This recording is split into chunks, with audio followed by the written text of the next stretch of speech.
Golf News RI presents the Golf Dudes Podcast.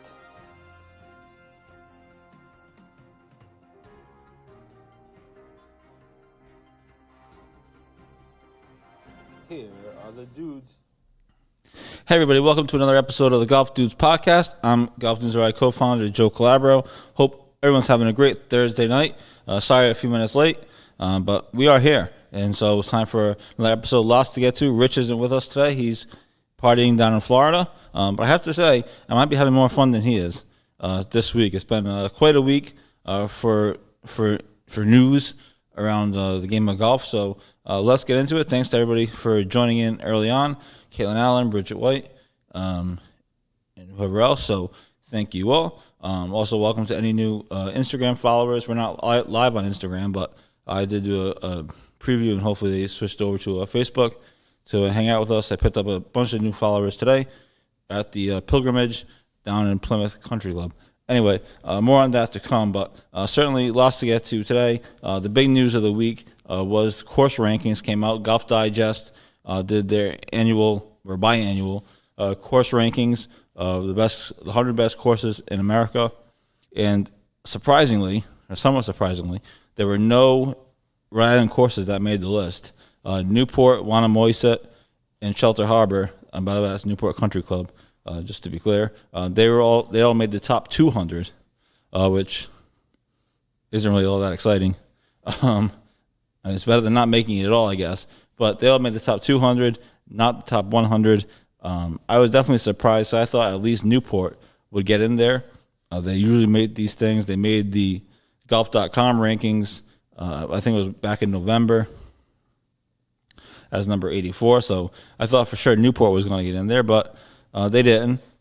So they made the top 200.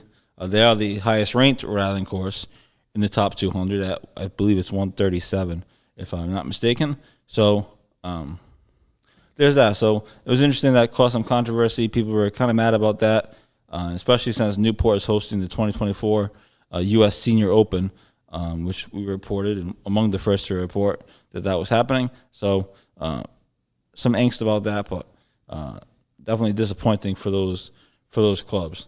So that was the big news that happened earlier this week. Again, those rankings, you can find them on our website. We actually did two articles, one saying that there was no courses in the top 100.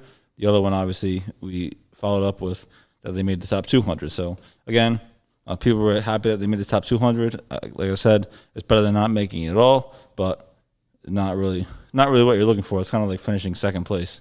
It's not really what you're looking for. So that was the big news of the day. So if people want to weigh in on that, you can. The other thing that we watched this week was the qualifying sessions or qualifying tournaments for some of the major tournaments coming up. Yesterday, we had the U.S. Women's Open qualifying at the Dedham Country and Polo Club in Massachusetts. There were 3 Rhode Islanders that were playing in it. Allison Paik, a girl, Susie Kavanaugh, and Alexis Florio. Another Rhode Islander withdrew from the tournament. None of those 3 made the cut. I mean, they only took 2 spots, and there were 2 alternates, so it was going to be tough to make it anyways. And obviously yesterday, you guys all saw the weather. It was miserable, rain, all kinds of other crap going on. So none of them made the cut, but they made valiant efforts. The Rhode Island contingent was led by Allison Paik and Susie Kavanaugh, who both posted 82 in the first round and 73. Well, Paik shot 76-79. Excuse me, I misread my notes. Allison Paik shot 76-79. It was a 36-hole tournament. They played the 36 on the same day. So Paik shot 76-79.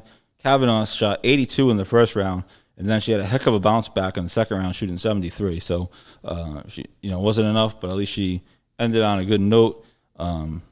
So that's what happened yesterday. I think they finished tied, actually. I think it's tied for 15th, I think. So congrats to them. It was a good run. And, hey, they're at least trying to qualify.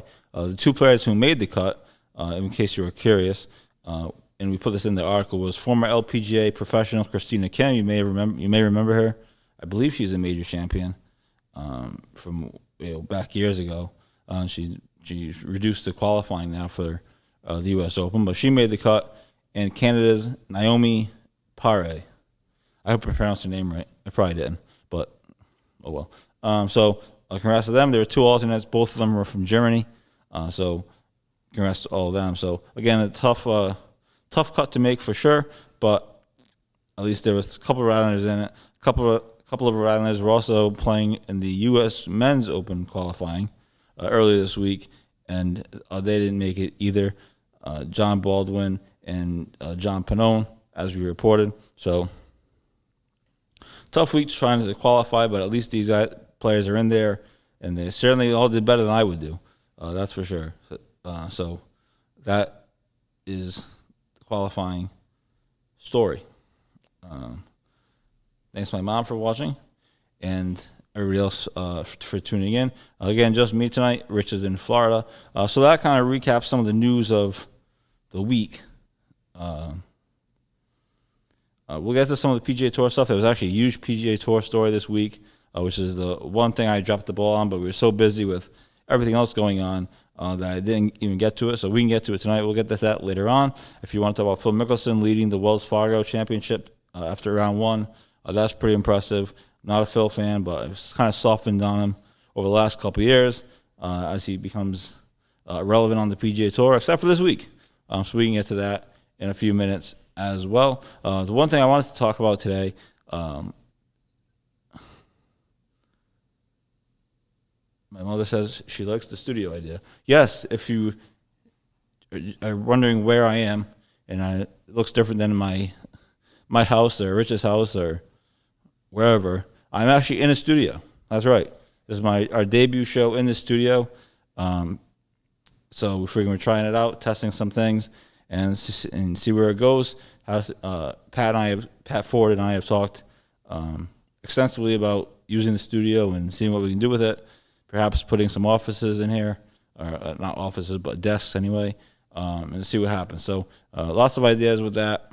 We'll see what happens with it. Nothing imminent, but we're certainly in the planning stages and of seeing what we can do, something different than just sitting at home all day and doing the show from home, which not there's anything wrong with that. Just better, it's more cool to be in the studio. More cool. Is that even a word? Does that even make sense? Anyway, today, as some of you may know, probably a lot of people know because we did a lot of social media with it. Today I was at Plymouth Country Club as part of this pilgrimage invitational from our friends, the Cape Cod Golf Guys. The Cape Cod Golf Guys, if you follow them, they do an incredible job on Instagram, and Facebook. Their Instagram following is bigger than their Facebook following. Our Facebook following is bigger than our Instagram following, so go figure. But they hosted this tournament for golf creators and golf innovators. It was an amazing experience. It met a lot of people that are in the business or starting their own business, or trying to anyway. Everyone's at different stages, and hopefully there'll be some collaboration with that with us going forward. But talked to a lot of people today. It was really inspiring to see all these people in their ideas. Most of them, all of them were good. A lot of them are already off and running. Obviously, and like I said, everyone was in different places with what they're doing. So that was really cool. Plymouth Country Club was very hard, if you're curious.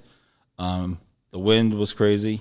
Even here, the last few rounds I've played here, the wind was insane. So this wind stuff needs to go away. It's getting kind of annoying.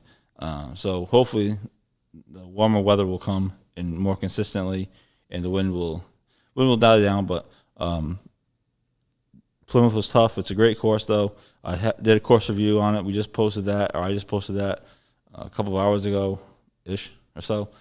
So be sure to check that out, and also make sure to follow us on Instagram if you're not already, because we added a bunch of people today. So that was awfully exciting. Earlier, also, in case you missed it, I did it on Zoom earlier this week. I did it on Tuesday. We had a great interview with Peter May, the longtime Boston sports writer, legendary Boston sports writer, about his book, The Open Question. It was a fascinating conversation. We were on for about 45 minutes or so Tuesday afternoon. talking about it. So be sure to check that out. I might be splitting it up into segments for the weekend, but the whole interview is there on our website, and is also obviously you can scroll through our Facebook page and do it that way as well. So be sure to check that out. Again, the open question comes out May 12th. We're promoting it. He tapped us, Golf News RI, to promote the book for him locally anyway, and we are having a book signing on May 29th at King's Crossing from 4 to 5 p.m. And then, as I mentioned several times during the show on Tuesday, I'm going to put that all in articles, and so you'll have it all there. You don't have to necessarily remember the dates. So that is some of the stuff that we have going on. High school golf. It's been a great week of high school golf. Earlier this week, I think Monday, we had our first high school feature match, which was East Greenwich and Hendricken. East Greenwich beat them by 2 shots. 2 teams that are favored to win the state championship, or among the favorites to win the state championship anyway. So that was a huge success. Us covering high school golf so far has been a huge success. And I wasn't really sure what was going to happen with it. But, I mean, it's been a huge success. So we're going to try to keep going. The coaches have been pretty good about sending in scores and doing other things. So that is where we are with that. So, yeah, so and people have questions or comments or whatever, feel free to chime in. On the PGA Tour today, obviously, as some of you may know, or maybe you watched, Phil Mickelson actually holds a 2-shot lead. I'm not even sure when the last time Phil Mickelson has led a PGA Tour tournament. It's been a while. Mostly over the last couple of years, he's been missing cuts and going home early. And today he has a 2-shot lead up only the first round. I understand. So at the Wells Fargo Championship, behind him is K.H. Lee and New England native Keegan Bradley. Keegan has been right in the mix over the last few weeks or so, it seems like, and he can't get over the hump. Last week he had that huge error that ended up basically costing him the tournament. So we'll see if he can get over the hump. He's 2 shots back. I wrote down he's 4 under. He's actually 5 under because Phil is 7 under. So probably should have paid more attention on that. So we'll see. I'm not a Phil Mickelson fan, as many of you know. Growing up being a diehard Tiger Woods fan, you kind of either rooted for Tiger or you rooted for Phil. You couldn't really root for both of them. Over the last couple of years, though, I will say that I have softened my stance on Phil, mostly because he's getting old. They're both getting old. So now I kind of root for him. I think it'd be a great story. And nowadays in the media, I basically root for the story and not necessarily the result, because that's what gets you clicks or page views. And so hopefully he wins. It'd be an amazing story if he did. I don't have much faith that he's going to win. I don't know if he can keep up the pace, but we'll see. Pat Ford is sitting across from me and laughing at me, so that's always good. My mom wants to know what I shot today in golf. So today's format wasn't a regular 18-hole event. It was 6 holes, best ball. So I had a partner. They just paired me up with a Plymouth Country Club member, which was helpful if I could have made a shot. So it wasn't regular 18 holes. It was 6 holes, best ball. So everyone plays their own ball and you take the lowest score. 6 holes scramble, 2-man scramble, which sounds like it would be easy. It's actually a lot harder than you might think. I'm not used to wearing headphones. That's a new thing. It's just studio stuff. And then it was 6 holes shamble. A shamble is you each hit drives, you pick the best drive, then you play your own ball in from there. So it wasn't a regular 18-hole round. We did not finish in last place, just for the record. We finished in 4th to last place out of, I think there were 20-something teams, something like that. So we'll see. Joel Bissett wants to go back to the Phil Mickelson question, or the Phil Mickelson topic, which we talked about a little bit. Like I said, he's leading the Wells Fargo Championship. If he wins the Wells Fargo, will he qualify for the U.S. Open? Yes. I believe if he wins, he will qualify. It's interesting you bring that up, Joel, because, by the way, it was nice to see you randomly last night at Laura's Bar and Grill. Anyway, if he wins the Wells Fargo, I believe he gets into the U.S. Open. It's interesting because he's previously said that he's not sure he's going to accept an exemption. The U.S. Open offered to let him play as on an exemption. Obviously, he's never won the U.S. Open. It's the one major he needs to complete the career Grand Slam. No offense to any Philip fans, but he's probably not going to win the U.S. Open anytime soon if he hasn't won it already. Obviously, he's had a couple of famous chokes in the U.S. Open, most notably in 2006 at Winged Foot. But anyway, that's beside the point. My Phil Mickelson hatred was coming out there for a second. Yes, so it'll be interesting to see if he wins. Well, I don't know if he's going to win this week. He has a 2-shot lead. Obviously, he looked great today. But yes, if he wins, he'll get into the U.S. Open. It'll be interesting to see if he ends up accepting the exemption, even if he doesn't win this week. So, that was a big story this week. I think ESPN, actually it reported last week. But anyway, so yes, a lot riding on this week for Phil. Certainly, like I mentioned, it'd be a great story if he wins. Just like it'd be a great story if Lee Westwood wins, or if anybody else wins one of these big tournaments. So that is what we have going on there. What was I talking about before this? Oh, I was talking about my day today at Plymouth Country Club. I wrote a course review for it. The place was founded in 1910, which is unbelievable. And it's a Donald Ross course. And as I wrote, unlike Metacomet, they've actually put money into renovating their clubhouse and obviously they've made multiple changes of the course, since 1910, obviously, just like everybody has. But unlike Metacomet, they've actually renovated their clubhouse. They're still, according to the members that I talked to there today, they're still making more changes or scheduled to make more changes. Not anything major, just little tweaks and things to keep it up. But that's a Donald Ross course, and it's still going. The one thing that I found fascinating, which I didn't even know, and maybe this is a thing. Apparently, because I was, how when you're playing, you get yardages, and you say, okay, this is 150 flag, 140 front, or whatever it is, and that's how you know what to hit. The one thing I didn't know, and I learned today, was that Ross courses, they don't have front, middle, back.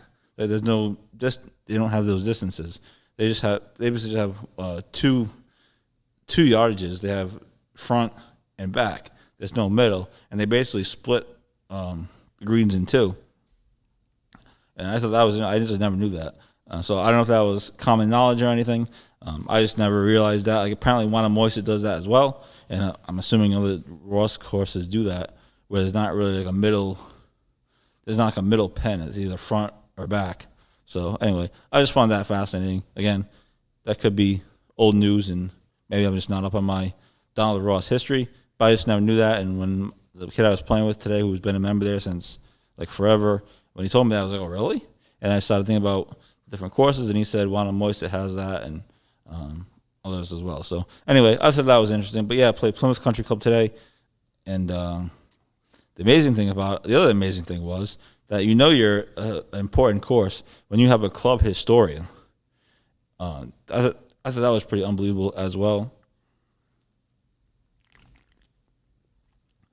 I don't know too many courses, at least around here, that have club historians. But that's when you've been around for a while. So anyway, that was my day today. Read the course review. Check out some of the pictures. I did a whole slideshow with it. They have this really cool clock that was there that I took a picture of. I thought it was neat, like an old school-ish kind of clock. And so that is what we did today. And then the other big PGA Tour story that I wanted to get to, this is the only thing I dropped the ball on this week, because it was actually a huge story, and I probably should have put something up. I just ran out of capacity between the craziness of Tuesday and everything else going on. The other big PGA Tour story was earlier this week. it was reported that the Telegram reported, not the Worcester Telegram, the Telegram overseas, I think in England, they reported that the PGL, the Premier Golf League, I guess now they're calling it the Super Golf League. I guess they changed their name. They want it to be more like the Super League. It was the John Henry tried to start in soccer over in England. So anyway, I guess they changed it to the Super Golf League. But either way, the Super Golf League, the Premier Golf League, they reportedly offered big name players like Dustin Johnson and Brooks Koepka as much as $30 million to jump from the PGA Tour to their tour. Their tour, for those who aren't familiar, this Premier Golf League or Super, again, whatever you call it, whatever they're calling themselves, they're like a global thing. And one of the negatives that's coming out about it has been that players don't get to make their own schedules. It's kind of like a strict schedule of tournaments. Now, it's currently on the PGA Tour, obviously. Players can play whatever they want, basically. They make their own schedule, do what they want. And so the PGL doesn't have that, which is one big negative. Now, every player has come out against it, just about, except for Phil Mickelson. Mickelson didn't completely trash it. He's actually thought it would be an interesting idea, obviously, but he did mention the schedule thing, and there would be some negatives to it. But now PGA Commissioner Jay Monahan has said that there will be punishment for any players that jump tours, and also the big thing, which I think is the biggest thing, is that the Masters, the USGA, the PGA of America, and the European Tour have all recently, just this week, come out in support of the PGA Tour and in support of the PGA Tour's stance. So if you do have players that jump tours, and I'm sure there'll be a couple, I don't know if there'll be big names or players that anybody would really care for. I'm not really sure. It hasn't been reported yet. They just said that they've made offers to Johnson and Koepka. But if you do have players that jump the tour and go to the Super Golf League, it feels like they're not going to be able to play in any of the majors with all these organizations rallying in support of the PGA Tour. Now, I guess technically they could try to qualify on their own, right? I mean, they could go play a qualifier for the U.S. Open or something like that, I would think. It's supposed to be an open. It means it's open. That's the idea. But I'm not really sure. So that was really fascinating. And also keep in mind, and we did put an article up on this, Eamon Lynch of Golf Week first reported it last week or two. Again, I lose track of these. But anyway, that the PGA Tour has been paying top players bonuses for guys that move the needle, up to $40 million for guys like, Rory and Justin Thomas, or probably Koepka, Johnson, whoever, guys that move the needle positively for the PGA Tour, who attract views, who are active on social media, and all kinds of other things. So, and that was thought to be in response to the Super Golf League. So the PGA Tour is definitely worried about it. It was a topic all week this week in the press room, and like I mentioned, just about everybody has come out against it. Rory McIlroy called it a money grab. Other players have said it's not going to work. Other players have said they're not playing for the money, which is basically what the only thing that PGL is offering is money. They're paying. These players are playing for fame, for legacy, for winning, for the history of these tournaments. It's obviously all these majors and the players, his championship, are all historic things. So it's going to be interesting to see what happens. The Super League, supposedly, they've set a date of September 2022 to launch their first tournaments. Again, we'll see what happens. Nothing's come out of it as far as players committing yet. I'm not sure if there are any or will be any. Super League says they're launching in September of 2022, or at least their tournaments are launching in September of 2022. So we'll see what happens with that. But that was a big story all week on the PGA Tour. And like I mentioned, the PGA Tour is worried about it because they are paying players extra for their social media activities and to move to, like the language they use, move the needle. So that was the big story on the PGA Tour. Again, Phil Mickelson in the lead over at the Wells Fargo Championship after one round. Locally, we have tournament season starting up this week at Kirkbride Country Club, my place. So really excited for that. So that'll be Saturday. Valley Country Club, I just saw on Facebook. They recently announced that they're going to have live music there. I think the band is the Reminder. So if you wanted to go check out some live music is returning. Enough with the live streams and stuff. Even though some of them have been great, it's time to get back out and hopefully golf courses like they did last year. I said I didn't do anything, but hopefully the golf courses can help out a little bit with that. But Valley's having live music. Triggs is having a big ABCD tournament on the 15th, so be sure to check that out. We'll have as many articles as we can on these things. Hopefully tomorrow, if not for Saturday for sure. But lots going on locally. Hopefully the weather is getting nicer, and like I mentioned, hopefully this wind goes away because it's awfully annoying. So that is kind of the week in local golf. Hopefully everyone is having a great week. Hopefully everyone got to play this week. I know yesterday was miserable. Today was nice other than the wind, but the wind also could have been because I was in Plymouth and we were in the courses about like a mile from the ocean. So that probably was part of it for sure. But yeah, so anything people want to talk about, that's what we have going on.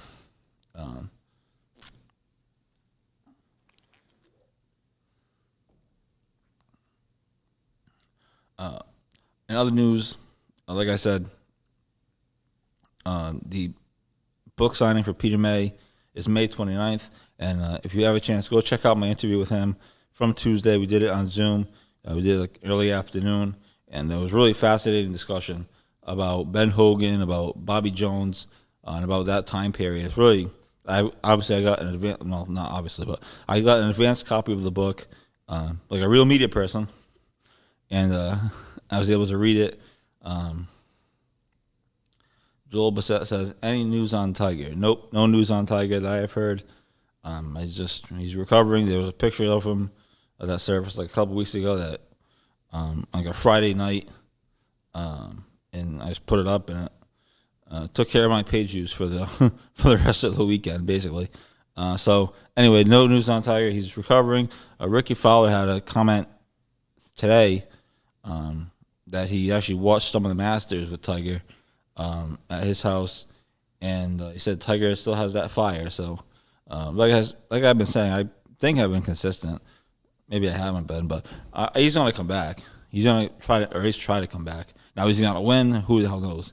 But he's going to at least try to come back and play and see what he can do. So, you can count on that. But no news on Tiger. He's just there. He did open his new par 3 course, the Hay, over at Pebble Beach. So that seems cool. I never played Pebble Beach before. It's on the bucket list. My dad has, but I haven't. So it would be something cool to go and check out. Actually, one of the kids I played with today, one of the kids I played with today, he actually played Tiger's golf course in New Mexico. It was Tiger's first course that he created. I think it's called Diamante. I'm pretty certain. I'm not sure if I'm pronouncing that right, but I think that's right. And he said that it was extremely difficult. He said everything was like driver 4-iron, basically. So he said it was really hard. But he said the par 3 course down there is really nice. So go figure. But no news on that. So what else do we have coming up? Thanks to everybody for subscribing to our e-blast in the morning.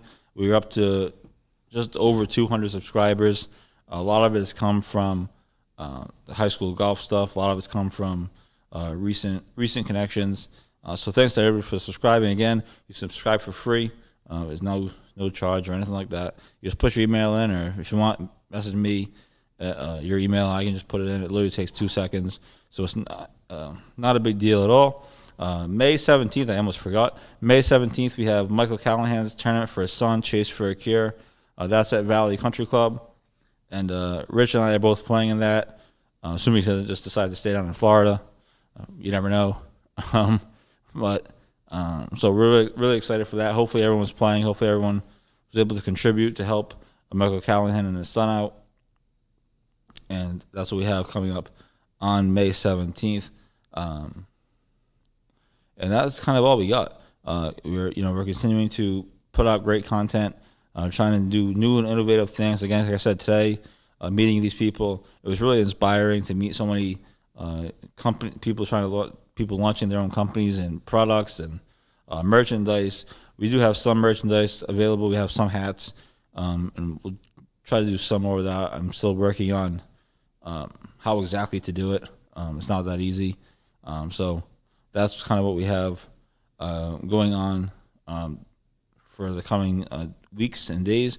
Obviously, we're going to continue to have updates on all the tournaments locally. They're coming now fast and furious. Obviously, this week we just had the U.S. Men's Open and U.S. Women's Open qualifying. Last week was the 4-ball qualifying. And next up, I believe, is the mid-amateur qualifying, at least as far as national events. And that mid-amateur qualifying is at Wannamoisett. And actually, I'm actually wrong. I didn't put this in the article, and I completely forgot about it. There's actually a second men's qualifying event for the U.S. Open, which we'll obviously cover. And I'm expecting a lot of Rhode Islanders to be there or playing it because it's at a nearby course, Ledgemont, May 11th at Ledgemont, just over the line in, I think it's Seekonk. They are having a qualifying on May 11th at Ledgemont. So I'm expecting a lot of Islanders to play in that one, and we'll obviously have that covered for you. Might not actually be there to cover. So busy times in Rhode Island golf. For sure, obviously golf. Yes, Ledgemont is in Seekonk. I was right. Sorry, I had to look that up quick before I look like an idiot.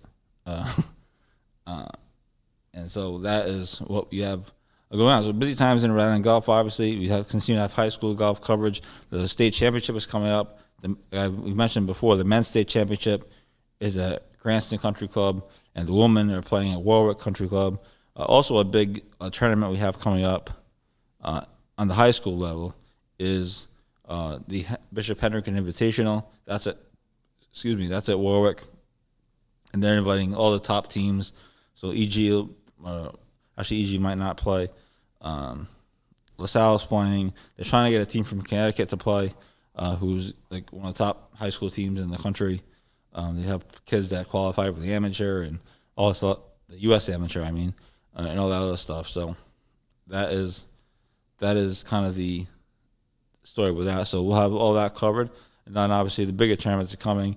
Our amateur qualifying starts, I think, later this month with their first tournament. Then they go into June. The amateur is obviously the second week in July over at Kirkbride, and we're obviously super excited.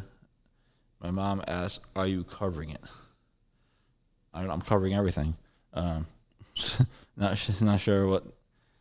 Covering everything. So yes. So yeah, lots of stuff going on. So, anyways, yeah. So that's what we got.